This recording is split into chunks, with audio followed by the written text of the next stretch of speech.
ہر قسم کے حمد و ثنا، تعریفات، تحمیدات اللہ وحدہ لا شریک کے لیے ہے، خالق کائنات، مالک ارض و سما کے لیے ہے، جو تنہا اس کائنات کا خالق ہے، مالک ہے، جو وحدہ لا شریک ہے، جو اپنی ذات اور اپنی تمام صفات میں لا شریک ہے، جس کا کوئی شریک نہیں، پوری کائنات کا نظام یک تنہا چلاتا ہے، انسانوں اور جنوں کی ہدایت کے لیے، رہنمائی کے لیے آسمان سے کتابیں نازل کی ہیں اور اپنے خاص چنے ہوئے بندوں کو رسول بنا کر بھیجا ہے۔ کتابوں کا سلسلہ قرآن مجید فرقان حمید پر مکمل فرمایا ہے، اور رسولوں کا سلسلہ ہمارے اور آپ کے پیارے پیغمبر رسول کریم رحمت للعالمین محمد الرسول اللہ صلی اللہ علیہ وآلہ وسلم پر مکمل فرمایا ہے۔ اللہ سبحانہ و تعالیٰ کی حمد و ثنا کے بعد بے شمار لا تعداد درود و سلام ہو محسن انسانیت، ہادی عالم، امام اعظم، امام الرسل، خاتم النبیین، رحمت للعالمین، محمد الرسول اللہ صلی اللہ علیہ وآلہ وسلم پر۔ عزیز سامعین اکرام بھائیوں، جیسا کہ آپ کے علم میں ہے کہ آج ذی القعدہ کی 21 تاریخ ہے، 21 ذی القعدہ 1442 ہجری ہے، اور چند ہی دنوں کے بعد ذی الحجہ کا مہینہ شروع ہونے والا ہے۔ تو آئندہ جمعۃ المبارک سے اگر زندگی باقی رہیں تو ماہ ذی الحجہ کے فضائل اور اسی طرح قربانی کے فضائل و مسائل بیان ہوں گے، جیسا کہ عام مساجد میں خطبہ ان دنوں میں یہ بیان کرتے ہیں۔ آج جو میں نے قرآن مجید میں سے پارہ نمبر 29 میں سے سورۃ المعارج کی چند آیتیں تلاوت کی ہیں، ان آیات کا ترجمہ و مختصر تفسیر بیان کریں گے۔ اللہ رب العالمین ہمیں حق بیان کرنے کی اور حق پر عمل کرنے کی توفیق عطا فرمائے۔ میرے بھائیوں، ان آیات کی روشنی میں جو آج کے خطبے کا عنوان ہے وہ یہ ہے کہ جنت کی عزت کے مستحق کون ہے، کون ایسے خوش نصیب لوگ ہیں جو جنت میں جائیں گے اور جنت میں عزت سے رہیں گے۔ ان کی چند صفات کا اللہ رب العالمین نے اس مقام پر ذکر فرمایا ہے کہ ان کی یہ صفات ہوگی۔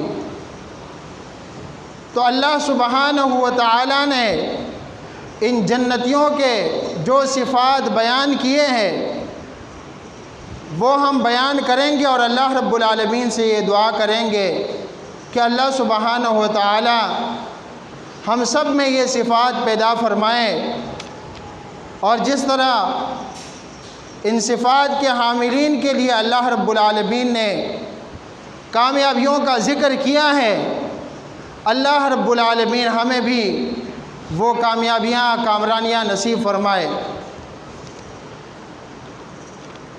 آیات مبارکہ میں اللہ سبحانہ و تعالی ارشاد فرماتا ہے، ان الانسان خلق ہلوعا اذا مسہ الشر جزوعا واذا مسہ الخیر منوعا۔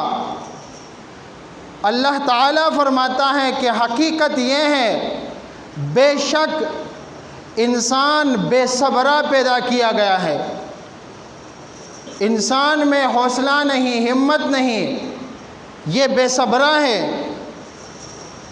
اور کس طرح بے صبرہ ہے؟ اللہ رب العالمین نے فرمایا اذا مسہ الشر جزوعا، جب اس پر مصیبت آتی ہے تو یہ واویلا کرتا ہے، گھبرا جاتا ہے، تکلیف میں، مصیبت میں یہ گھبرا جاتا ہے، اور یہ اس کی کیا ہے؟ بے صبری ہے۔ تو فرمایا ان الانسان خلق ہلوعا، انسان بے صبرہ پیدا کیا گیا ہے۔ اذا مسہ الشر جزوعا، جب اسے شر پہنچتی ہے، تکلیف پہنچتی ہے، مصیبت پہنچتی ہے تو جزع و فزع کرتا ہے، گھبرا جاتا ہے۔ وَإِذَا مَسَّهُ الْخَيْرُ مَنُوعًا، اور جب اسے خیر پہنچتی ہے اور جب اسے خوشحالی پہنچتی ہے تو پھر یہ بڑا کنجوس بن جاتا ہے اور بہت روکنے والا بن جاتا ہے، بہت بخیلی دکھاتا ہے۔ یہاں جس صفت کی مذمت کی گئی ہے وہ جلد بازی کی صفت ہے، وہ بے صبر پن کی صفت ہے، ایسی روش ہے کہ جس میں انسان فوری نفع و نقصان دیکھ کر متاثر ہو جاتا ہے، نقصان دیکھ کر گھبرا جاتا ہے، تنگی دیکھ کر گھبرا جاتا ہے، واویلا شروع کر دیتا ہے، مایوس ہو جاتا ہے، دل شکستہ ہو جاتا ہے۔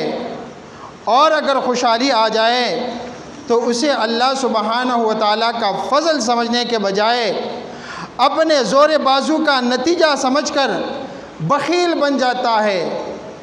یہ انسان کی کیا ہے؟ بے صبری ہے، اور یہ دودھاری تلوار ہے جو انسان کو کاٹ کر اور انسان کے ایمان پر ضرب کرتی ہے اور انسان کے ایمان کو کاٹتی ہے۔ ایک طرف مصیبت میں گھبرا جانا، مایوس ہو جانا، یہ اس تلوار کی ایک طرف کی دار ہے، اور دوسرے رخ پر کیا ہے کہ اگر یہ راحت میں ہوتا ہے، خوشحالی میں ہوتا ہے، پھر یہ بخیل بن جاتا ہے، کنجوس بن جاتا ہے، پھر یہ نہیں کہتا کہ یہ اللہ کا فضل ہے مجھ پر، اللہ تعالیٰ کا کرم ہے مجھ پر، بلکہ کہتا ہے یہ تو مجھ میں کمال ہے، یہ میرے محنتوں کے نتائج ہیں، میں اتنا ماہر ہوں، اگر میں اتنا ماہر نہ ہوتا تو اتنی کامیابی حاصل نہ کر لیتا، یہ میں اتنا ماہر ہوں اس لیے تو میں اتنا مالدار بن گیا ہوں اور یہ کمالات میں نے حاصل کر لیے ہیں۔ نہیں، انسان کو مصیبتوں میں، تکلیفوں میں صبر کرنا چاہیے اور ہر راحت پر، ہر نعمت پر اللہ سبحانہ و تعالیٰ کا شکر ادا کرنا چاہیے۔ لیکن عام حالات میں انسان اس کے برعکس ہے، اور اللہ رب العالمین نے فرمایا ہے کہ ان الانسان خلق ہلوعا، انسان بے صبرا پیدا کیا گیا ہے، اذا مسہ الشر جزوعا، تکلیف میں واویلا کرتا ہے، تکلیف میں، مصیبت میں مایوس بن جاتا ہے۔ ایک لمحے کی جو تکلیف ہوتی ہے اس کا اثر اپنی زندگی پر مکمل طاری کر دیتا ہے۔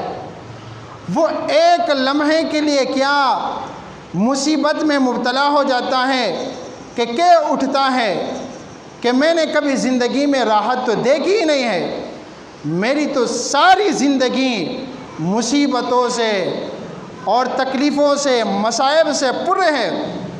پھر انسان کو یہ پوری دنیا اور اس کا ماضی اور اس کے آس پاس کے لوگ اور اس کے سارے رشتہ دار، یہ سارے ان کے لیے مایوس کن بن جاتے ہیں۔ اور اگر ایک لمحے کے لیے اسے خوشحالی آ جاتی ہے تو پھر اس کا ماضی بھی بڑا بارونق ہوتا ہے، پھر یہ دنیا بھی اس کے لیے پر رونق ہوتی ہے، پھر یہ پوری زندگی کے لیے یہ محسوس کرتا ہے کہ ہاں پوری زندگی میری کیا ہے، اچھی ہے، نعمت میں ہے، راحت میں ہے۔ لیکن یہ نادان سمجھتا نہیں کہ یہاں کی جو تکلیف ہے، مصیبت ہے، یہ بھی عارضی ہے، اور اس تکلیف کی وجہ سے میں یہ سمجھنے لگ گیا کہ میرا ماضی بھی برا ہے، پورے دنیا کے لوگ بھی برے ہیں، رشتہ داروں میں بھی کوئی وفادار نہیں، دوستوں میں بھی کوئی وفادار نہیں، یہ نہیں وہ نہیں، اور جب راحت پہنچتی ہے تو پھر الگ قسم کی اس کی سوچیں ہوتی ہے۔ حالانکہ دنیا کی مصیبت بھی دائمی نہیں اور دنیا کی راحت بھی، نعمت بھی دائمی نہیں، تو یہ انسان کی بے صبری ہے، جلدی نتائج چاہتا ہے۔ اللہ رب العالمین نے فرمایا کہ اس صفت سے بچنے والے لوگ کون ہیں؟ کون یہ چاہتا ہے کہ مصیبت آ جائے میں گھبرا نہ جاؤں، اور اگر راحت آ جائے میں تکبر میں مبتلا نہ ہو جاؤں؟ کون چاہتا ہے؟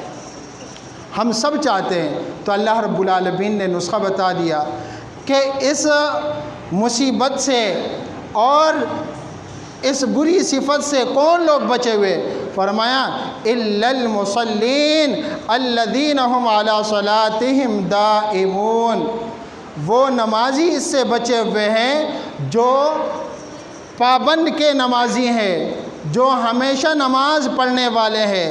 ایسا نہیں کہ کبھی کبھار دل میں آیا تو نماز پڑھ لی اور پھر غائب، یا یہاں اپنے علاقہ میں ہیں تو نماز پڑھ لی، باہر چلے گئے تو نہ پڑھ لی، اس طرح نہیں، بلکہ ہمیشہ نماز پڑھتے ہیں۔ اور اس طرح بھی نہیں کہ صرف راحت میں ہیں تو نماز پڑھتے، مصیبت آئے تو نماز دینداری چھوڑ دے، اور ایسا بھی نہیں کہ راحتوں میں تو اللہ کو بھولا ہوا ہے لیکن تکلیف آنے پر مسجد کی طرف دوڑ لگاتے، نہیں، بلکہ وہ غم ہو یا خوشی ہو اور ہر قسم کے حالات ہو، یہ نمازوں کو چھوڑتے نہیں۔ ایسے لوگ جو ہیں اس قسم کی بری صفات سے بچے ہوئے ہوتے۔ فرمائے الا المصلین الذین هم علی صلاتہم، وہ اپنی نمازوں پر دائمون، دائم رہنے والے ہیں، ہمیشہ رہنے والے ہیں، حالات جیسے بھی ہوں، انہیں حالات کی فکر نہیں ہوتی، انہیں اپنی نماز کی فکر ہوتی ہے۔ فرمایا والذین فی اموالہم حق معلوم، اور دوسری بات یہ ہے کہ ان کے مالوں میں ایک مقرر حق ہے، للسائل والمحروم، سائل کے لیے اور محروم کے لیے۔ سائل وہ غریب محتاج جو اپنی محتاجگی ظاہر کر دے، سوال کرے، اور محروم وہ ہے جو اپنی محتاجگی کا اور اسی طرح اپنی غریبی کا کسی سے ذکر نہ کرے اور کوئی سوال نہ کرے۔ محتاج ہیں، غریب ہیں، پریشان ہیں، لیکن اتنا یہ خوددار ہے کہ کسی سے اپنی پریشانی کا اور محتاجی کا ذکر نہیں کرتا۔ تو جو دائمی نماز پڑھنے والے ہیں ان کے مال میں سائل کے لیے بھی مقررہ حق ہیں اور غیر سائل کے لیے بھی۔ اللہ نے فرمایا حق معلوم، یہ مقرر حق ہے۔ اپنی آمدنی میں سے غریبوں کو کچھ دینا یہ آپ کا غریبوں پر احسان نہیں ہے۔ اگر کوئی کہتا ہے کہ میں مہینے میں اتنا کما لیتا ہوں، 1,00,000 2,00,000 کما لیتا ہوں یا 10 لاکھ کما لیتا ہوں، پھر غریبوں کو 10,000 دے دیتا ہوں، ان پر احسان کرتا ہوں، نہیں، احسان نہیں ہے، بلکہ یہ کیا ہے؟ مقررہ حق ہے۔ یہ مقرر ہے کہ آپ اپنی آمدنی میں سے ایک متعین حد مقرر کر لے، اور اس کی کم از کم تعداد جو ہیں وہ زکوٰۃ، سال بھر میں آپ ایک بار زکوٰۃ دیں گے، پھر باقی جو صدقات اور خیرات ہیں، لیکن ہر مہینے کے لیے اگر آپ مقرر کر لیتے ہیں، اپنی آمدنی میں سے متعین حد مقرر کر لیتے ہیں، تو یہ بہت اچھی بات ہے۔ تو جو اس بری صفات سے بچے ہوئے لوگ ہیں ان کی ایک صفت تو یہ ہے کہ وہ اپنی نماز پر دائمون، ہمیشگی اختیار کرنے والے، اور دوسری بات یہ ہے کہ والذین فی اموالہم، ان کے مالوں میں حق معلوم، حق ہے معلوم، مقرر، للسائل والمحروم، سائلوں کے لیے بھی اور نہ مانگنے والوں کے لیے۔ وہ خوددار ہیں، وہ آگے نہیں بڑھتے، سوال نہیں کرتے، اپنی پریشانی کا، اپنی محتاجی کا ذکر نہیں کرتے۔ آپ نے خود جو ہے انہیں ڈھونڈنا ہے اور ان کی ضروریات دیکھ کر حسب توفیق ان سے جو ہے تعاون کرنا ہے۔ اور فرمایا والذین یصدقون بیوم الدین، جو قیامت کے دن کی تصدیق کرتے ہیں، ایسے لوگ ہیں۔ یہ نہیں فرمایا کہ قیامت کے دن پر ایمان لاتے، فرمایا تصدیق کرتے، ایمان تو ہے، کس کا ایمان نہیں؟ کیا کوئی ایسا ہے کہ جس کو ایمان نہ ہو اپنی موت پر، اپنی آخرت پر؟ ہم میں سے کوئی نہیں ہوگا۔ ہمارا سب کا یہ ایمان ہے کہ جس طرح ہم اللہ کے حکم سے اس دنیا میں آئے ہیں، ایک نہ ایک دن ضرور اس دنیا سے جائیں گے۔ ایک دن ہمارے لیے اللہ نے مقرر کیا ہے، وہ ہمیں معلوم نہیں۔ ہمارا ایمان ہے آخرت پر، لیکن آخرت پر تصدیق کا کیا معنی ہے؟ تصدیق کا معنی یہ ہے کہ وہ اپنے عمل سے تصدیق کرتے ہیں۔ آخرت پر ایمان ہے، آخرت پر ایمان کی تصدیق عمل صالح سے ہوتی ہے۔ آخرت پر ایمان کی تصدیق نمازوں کی پابندی سے اور زکوٰۃ اور خیرات دینے سے، کہ آپ جتنا کماتے ہو اس میں سے اللہ کی رضا کے لیے اللہ کے راستے میں خرچ کرتے ہو، تو یہ آپ کے عمل سے تصدیق ہو رہی ہے کہ آپ کو ایمان ہے کہ یہ دنیا ہمیشہ کے لیے نہیں ہے، دنیا کی نعمتیں ہمیشہ کے لیے نہیں ہے، یہ تو فانی ہے۔ جب یہ فانی ہے تو اس میں سے میں اللہ کے رضا کے لیے کچھ صدقہ اور خیرات دوں تاکہ وہ میرے لیے آخرت کا ذخیرہ بن جائے۔ تو فرمایا والذین یصدقون بیوم الدین، وہ یوم الدین کی آخرت والے دن کی تصدیق کرتے ہیں۔ اور فرمایا والذین هم من عذاب ربهم مشفقون ان عذاب ربهم غیر مأمون، وہ ایسے لوگ ہیں کہ وہ اپنے رب کے عذاب سے ڈرتے ہیں، اور آپ کے رب کا عذاب کوئی ایسی چیز نہیں کہ کوئی اس سے بے خوف ہو جائے، مامون ہو جائے کہ میں نے اتنا پڑھ لیا، میں اتنا ماہر ہوں، اب جو بھی کر لو نہیں۔ یہ اللہ کے عذاب سے کبھی بے خوف نہیں ہوتے ہیں، وہ ہر وقت خوف محسوس کرتے ہیں کہ چاہے ہم نے جتنے بھی اعمال کر لیے، اصل کامیابی تو یہ ہے کہ وہ اعمال اللہ قبول فرمائے، تو وہ ڈرتے ہیں کہ ہمارے اعمال قبول ہو جائے۔ اور مومن کے اعمال کی جو اصل محرک ہے، اصل محرک کیا ہے کہ کوئی آپ کو خطبہ دے، درس دے تب آپ عمل کریں گے؟ نہیں، اصل محرک جو ہے وہ اللہ کا ڈر ہے۔ اگر آپ اللہ سے ڈرنے والے بن گئے تو پھر گناہوں کے قریب نہیں جائیں گے اور اپنے اعمال پر فخر نہیں کریں گے۔ تو اللہ رب العالمین نے فرمایا والذین هم من عذاب ربهم مشفقون، یہ لوگ اپنے رب کے عذاب سے ڈرتے ہیں۔ ان عذاب ربهم غیر مأمون، اور آپ کے رب کا عذاب کوئی ایسی چیز نہیں کہ کوئی اس سے بے خوف ہو جائے کہ اب مجھے کوئی خوف نہیں۔ چاہے انسان جتنی بھی ترقیاں حاصل کر لے، وہ اللہ کے حکموں سے بھاگ نہیں سکتا، اور جو ہے وہ اللہ کے حکموں کا پابند ہے، محتاج ہے۔ تو جو اصل حقیقی نماز پڑھنے والے ہیں وہ اللہ رب العالمین کے عذابوں سے ڈرتے ہیں، اور عذاب سے ڈرتے ہوئے وہ اعمال صالحہ کرتے ہیں۔ اور فرمایا والذین هم لفروجهم حافظون الا على ازواجهم او ما ملكت ايمانهم فانهم غير ملومين فمن ابتغى وراء ذلك فاولئك هم العادون والذین هم لفروجهم حافظون۔ ایک اور صفت ان کی یہ بیان ہو رہی، ایک صفت تو یہ بیان ہوئی کہ نمازوں کی پابندی کرتے ہیں، دوسری صفت یہ ہوئی کہ وہ اپنے جو کمائے ہوئے مال ہے ان میں سے اللہ کی رضا کے لیے خرچ کرتے ہیں۔ اور پھر تیسری صفت یہ بیان ہوئی کہ وہ اللہ کے عذابوں سے ڈرتے ہیں۔ اب ایک صفت یہ بیان ہو رہی ہے کہ وہ اپنے شرمگاہوں کی حفاظت کرتے ہیں۔ والذین هم لفروجهم حافظون، اپنی عزت کی، اپنی عصمت کی حفاظت کرنے والے ہیں۔ الا علی ازواجہم او ما ملکت ایمانہم فانہم غیر ملومین، جو اس کے نفسانی خواہشات ہے اس کے پورے کرنے کے دو طریقے اللہ رب العالمین نے ذکر کیا ہے۔ ایک تو اپنی بیوی کے ساتھ یہ خواہش پوری کرنا ہے، اور دوسرا فرمایا او ما ملکت ایمانہم، یا جن کے اوپر ان کے دائیں ہاتھ مالک ہیں، لونڈیاں ہیں، باندیاں ہیں، فانہم غیر ملومین، تو ان پر کوئی ملامت نہیں، ان سے اپنے شرمگاہوں کی حفاظت نہ کرنے میں ان پر کوئی ملامت نہیں ہے۔ فمن ابتغى وراء ذلك فاولئک هم العادون، جو اس کے علاوہ کوئی اور طریقہ اختیار کر لیتا ہے، اپنی خواہش پوری کرنے کا اور راستہ اختیار کر لیتا ہے، تو اللہ نے فرمایا فاولئک هم العادون، یہ لوگ حد سے بڑھنے والے ہیں۔ جو اللہ رب العالمین نے ان کے لیے حد مقرر کی ہے، حلال نکاح کا طریقہ اللہ رب العالمین نے مقرر کیا ہے، اس سے آگے بڑھنے والے لوگ ہیں۔ لیکن جو حقیقی نمازی ہیں وہ اس طرح نہیں کرتے ہیں۔ فرمایا والذین هم لاماناتهم وعہدهم راعون، وہ اپنے امانتوں کی اور اپنے عہد کی جو ہے پاس رکھنے والے ہیں، اس پر قائم ہیں، اس پر دائم ہیں، اس کی حفاظت کرتے ہیں۔